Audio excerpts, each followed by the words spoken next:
Ezekiel 18-ാം അധ്യായം 1 മുതൽ 32 വരെയുള്ള വാക്യങ്ങൾ. വ്യക്തിപരമായ ഉത്തരവാദിത്വം. കർത്താവ് എന്നോട് അരുളിച്ചെയ്തു, പിതാക്കന്മാർ കുളിക്കുന്ന മുന്തിരിങ്ങ തിന്ന് മക്കളുടെ പല്ല് പൊളിച്ചെന്ന് ഇസ്രായേൽ ദേശത്തെക്കുറിച്ചുള്ള ഈ പഴമൊഴി നിങ്ങൾ ഇപ്പോഴും ആവർത്തിക്കുന്നതെന്ന് ദൈവമായ കർത്താവ് അരുളിച്ചെയ്യുന്നു. ഞാനാണ് ഈ പഴമൊഴി ഇനി ഒരിക്കലും ഇസ്രായേലിൽ നിങ്ങൾ ആവർത്തിക്കുകയില്ല. എല്ലാവരുടെയും ജീവൻ എന്റേതാണ്. പിതാവിന്റെ ജീവൻ എന്ന പോലെ പുത്രന്റെ ജീവൻ എനിക്കുള്ളതാണ്. പാവം ചെയ്യുന്നവന്റെ ജീവൻ നശിക്കും. ഒരുവൻ നീതിയും ന്യായവും അനുസരിച്ച് പ്രവർത്തിക്കുന്നവനും ആണെന്ന് ഇരിക്കട്ടെ. അവൻ പൂജാഗിരികളിൽ വെച്ച് ഭക്ഷിക്കുകയോ ഇസ്രായേലിന്റെ വിഗ്രഹങ്ങളുടെ നേർക്ക് കണ്ണുകൾ ഉയർത്തുകയോ ചെയ്യുന്നില്ല. അവൻ അയൽവാസിയുടെ ഭാര്യയെ മലിനപ്പെടുത്തുകയോ ആവർത്തകാലത്ത് സ്ത്രീയെ സമീപിക്കുകയോ ചെയ്യുന്നില്ല. അവൻ ആരെയും പീഡിപ്പിക്കുന്നില്ല. കടക്കാരന് പണയവസ്തു തിരികെ നൽകുന്നു. കൊള്ള അടിക്കുന്നില്ല. അവൻ വിശക്കുന്നവന് ആഹാരം നൽകുകയും നഗ്നന് വസ്ത്രം ധരിപ്പിക്കുകയും ചെയ്യുന്നു. അവൻ പലിശ വാങ്ങുകയോ ലാഭം എടുക്കുകയോ ചെയ്യുന്നില്ല. അകൃത്യങ്ങൾ ചെയ്യുന്നില്ല. മനുഷ്യൻ തമ്മിലുള്ള തർക്കത്തിൽ സത്യം അനുസരിച്ച് തീർപ്പ് കൽപ്പിക്കുന്നു. അവൻ എന്റെ കൽപ്പനകൾ അനുസരിക്കുകയും പ്രമാണങ്ങൾ വിശ്വസ്തയോടെ പാലിക്കുകയും ചെയ്യുന്നു. അവനാണ് നീതിമാൻ. അവൻ തീർച്ചയായും ജീവിക്കും. ദൈവമായ കർത്താവ് അരുളിച്ചെയ്യുന്നു.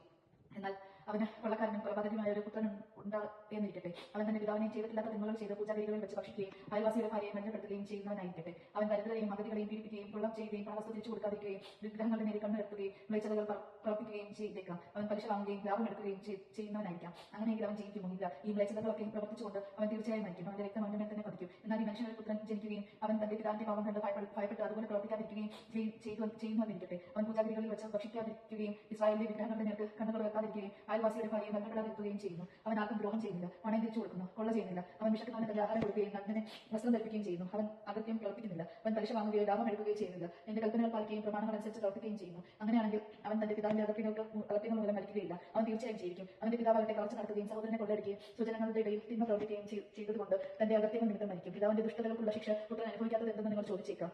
പുത്രൻ നിയമാനുസൃതവും ന്യായപ്രകാരവും വർത്തിക്കുകയും എന്റെ കൽപ്പനകൾ അനുസരിക്കുന്നതിൽ ശ്രദ്ധ വയ്ക്കുകയും ചെയ്താൽ അവൻ തീർച്ചയായും ജീവിക്കും. പാവം ചെയ്യുന്നവൻ മാത്രമായിരിക്കും മരിക്കുക. പുത്രൻ പിതാവിന്റെ തിന്മ കേൾക്കൂ വേണ്ടിയോ പിതാവ് പുത്രന്റെ തിന്മകൾക്ക് വേണ്ടിയോ ശിക്ഷിക്കപ്പെടുകയില്ല. നീതിമാൻ തന്റെ നീതിയുടെ ഫലവും ദുഷ്ടൻ തന്റെ ദുഷ്ടതയുടെ ഫലം അനുഭവിക്കും. എന്നാൽ ദുഷ്ടൻ താൻ ചെയ്ത പാപങ്ങളിൽ നിന്നെല്ലാം പിന്തിരിയുകയും എന്റെ കൽപ്പനകൾ അനുസരിക്കുകയും നീതി ന്യായവും പ്രവർത്തിക്കുകയും ചെയ്താൽ അവൻ തീർച്ചയായും ജീവിച്ചു മരിക്കുകയില്ല. അവൻ ചെയ്തിട്ടുള്ള അകത്യങ്ങൾ അവനെതിരായി പരിഗണിക്കപ്പെടുകയില്ല. അവൻ പ്രവർത്തിച്ചിട്ടുള്ള നീതിയെ പ്രതി അവൻ ജീവിക്കും. ദൈവമായ കർത്താവ് ചോദിക്കുന്നു, ദുഷ്ടന്റെ മരണത്തിൽ എനിക്ക് സന്തോഷമുണ്ടോ? അവൻ ദുർമാർഗത്തിൽ നിന്ന് പിന്തിരിയുകയും ജീവിക്കുകയും ചെയ്യണമെന്നല്ലേ എന്റെ ആഗ്രഹം. നീതിമാൻ നീതിയുടെ പാതയിൽ നിന്ന് പ്രതിച്ചലിച്ച് തിന്മ പ്രവർത്തിക്കുകയും ദുഷ്ടൻ പ്രവർത്തിക്കുന്ന മ്ലേച്ഛതകൾ തന്നെ ആവർത്തിക്കുകയും ചെയ്താൽ അവൻ ജീവിക്കുമോ? അവൻ ചെയ്തിട്ടുള്ള പൂർവകമായ പ്രവൃത്തികളൊന്നും പരിഗണിക്കപ്പെടുകയില്ല. അവന്റെ അവിശ്വസ്തതയും പാപം മൂലം അവൻ മരിക്കും.